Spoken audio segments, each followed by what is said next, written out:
నమో బుద్ధాయ. ప్రకృతి నిర్దేశించినటువంటి ఆయుష్ ప్రకారం మానవులు జీవించడానికి కావలసినటువంటి జ్ఞానం కావాలి. వివిధ రోగాల నుండి, అనారోగ్య సమస్యల నుంచి బయటపడటానికి కావలసినటువంటి ప్రకృతి జ్ఞానాన్ని శోధించాలి. దానికోసం సత్య శోధన జరగాలి.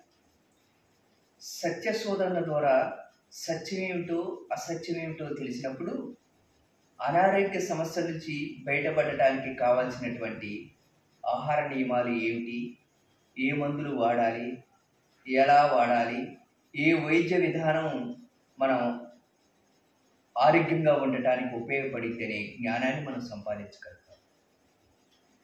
అయితే సత్యము అనేది ఎప్పుడు కూడా సాపేక్షంగా ఉంటుంది తప్ప యూనివర్సల్గా విశ్వవ్యాప్తమైనటువంటి సత్యం ఒకటి ఉండదు అనేది ఐన్స్టీన్ చెప్తారు.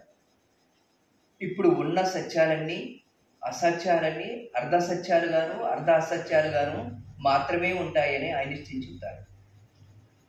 మానవుని శరీరంలో ఉన్నటువంటి బ్యాక్టీరియా వైరస్ ద్వారా జబ్బులు వస్తాయనేది ఒక పాక్షిక సత్యమే తప్ప అది విసర్జనీయమైన సత్యం కాదు ఐన్స్టీన్ ప్రకారం. అవునా కదా? ఆలోచించండి. మానవుని శరీరంలో కోటాను కోట్ల బ్యాక్టీరియా వైరస్ ఉన్నప్పుడు బ్యాక్టీరియా వైరస్సే ఆరోగ్యానికి అనారోగ్యానికి మూలం ఎలా అవుతుంది? అది అర్ధ సత్యమే అవుతుంది కదా.